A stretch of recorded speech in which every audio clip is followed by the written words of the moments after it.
గతం గత అయిపోయింది, మంచో చెడ్డో జరిగింది.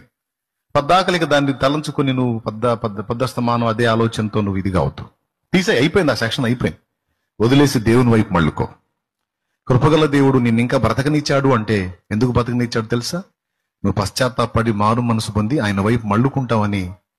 నేను ఇంకా చంపలేదు, నన్ను ఇంకా చంపలేదు, మన మీద శిక్ష రానిలేదు, కృపతో ఓరిమితో ప్రేమతో ఎదురు చూస్తా ఉన్నాడు మన మార్పు కోసం. ఎంతమందికి అర్థమైంది?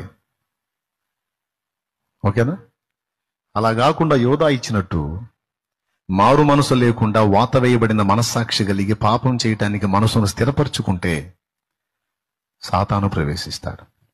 ప్రభు మాత్రం ఎంతకాలం అని చూస్తాడు? చూసి చూసి సౌలు విషయంలో తన పరిశుద్ధాత్మను తొలగించి అపవిత్రాత్మకు అవకాశం ఇచ్చినట్టు యూదా ఇస్కరియోతు విషయంలో కూడా పరిశుద్ధాత్మను ప్రకటించి సాతానుకు అవకాశం ఇచ్చినట్టు మనల్ని అప్పజెప్పక ముందే మనం జాగ్రత్త పడాలి.